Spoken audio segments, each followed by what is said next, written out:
It's Electric Focus, and today I'm going to be talking to you about the OHME home charger, a long-term review after 3.5 years of use. So let's get straight into the video.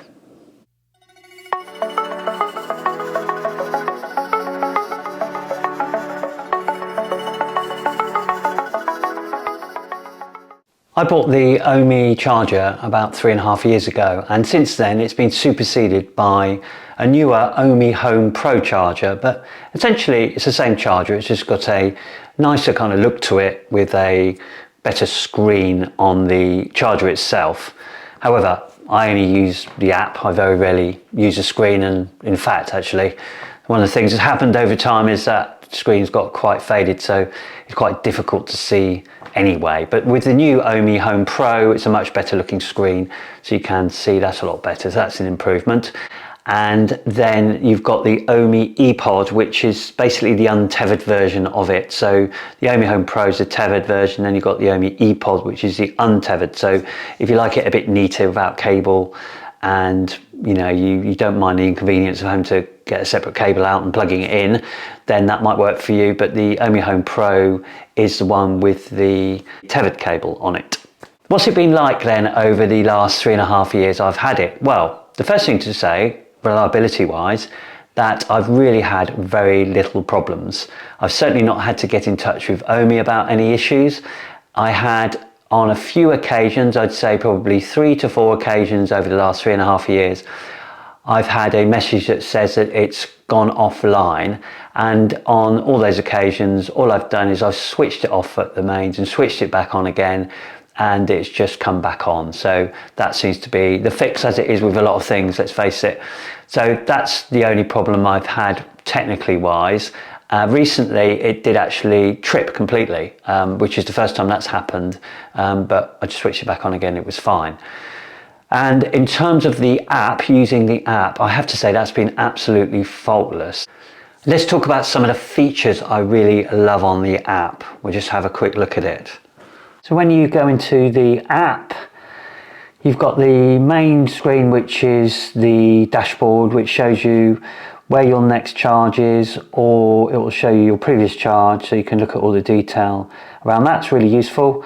And then you have the manage your EV sections. You go into that, you've got all your car settings that you enter in beforehand. It shows you your current state of charge. And then you can also go into charging schedules there. If you go into that, it shows you all the different schedules that you can set up, and you can just set it on any of those, and you can change them to whatever suits you. And then you've got really useful down at the bottom here, charge stats. So this shows you all your charges anytime, so it could be the month, the day, or the year. The reasons I got the OHME charger in the first place was because of its compatibility with Octopus energy tariffs. Now, if you haven't already switched to Octopus, or you haven't even got an electric car yet and you're thinking about what tariff I should be on, then you should certainly be looking at the Octopus energy tariffs, and Octopus energy anyway, because I found them to be really fantastic as a service provider. Their tariffs are really easy to understand and very good for an EV driver. I mean, I've not paid over 7.5 pence for my charge since I've had this charger, and bear in mind we've gone through the energy crisis during that time, but I used to pay just 5 pence for overnight charging, and then it went up to 7.5 pence, and it's been like that since.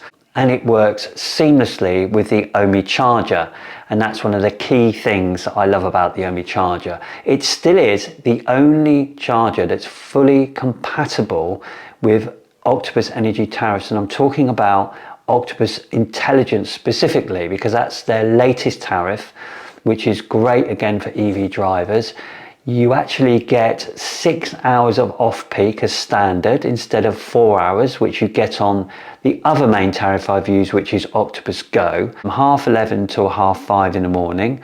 So that means you can move any electricity as well that you're using to that off-peak, anything like dishwashers, washing machines, tumble dryers, move all that, as much of that you can to that off-peak as well, and you're going to get that 7.5 pence.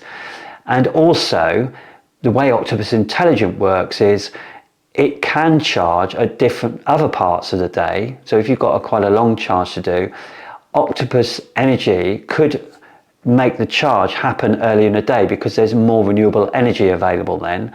So if there's excess renewable energy, they'll charge at different parts of the day, but you still only get the maximum charge you need. So if you set it to charge to say 80%, you'll still only get the 80% charge, but Octopus are charging your car when it's best for the network, so when there's a lot of renewable energy available. And you still get your 6 hours off peak. So in effect, you get more than 6 hours on those days.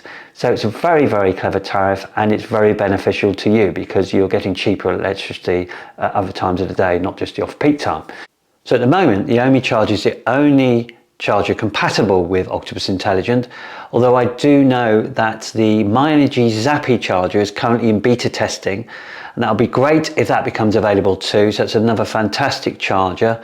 And the advantage of that charger at the moment over the OHME charger is that it's fully compatible with solar. And it's very well known for that, and it's a market leader when it comes to that. So if you've got solar panels, you should certainly be looking at the Zappi charger.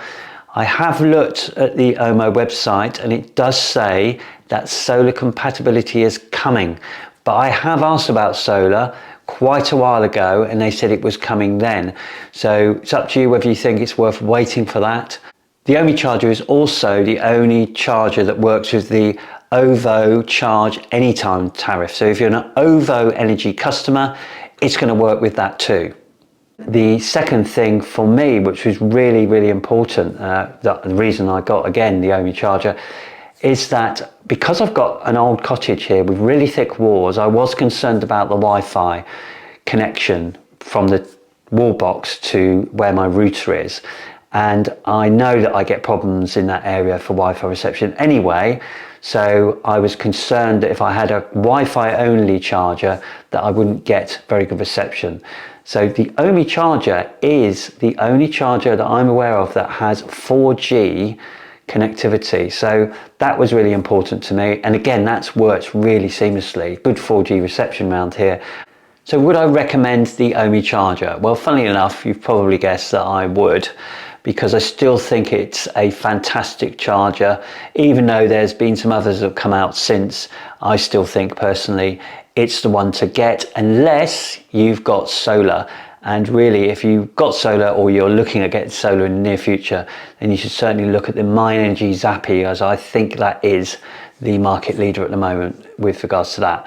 But let's see if OHME in the near future do make the charger a solar compatible charger. That would be great. So I would recommend it. So don't hesitate to go out and buy it if you're thinking about it at the moment. Do your own research, of course. But don't just accept a charger you're going to get maybe from a builder or from work. Make sure you do your own research to ensure you get the charger that's right for you. Look at all the features of each one and make sure that it suits your needs. But if you're not sure and you don't want to go for all that, certainly OHME if you haven't got solar, or MyEnergy Zappi. That's my recommendation. Hope that was useful, and I will speak to you soon.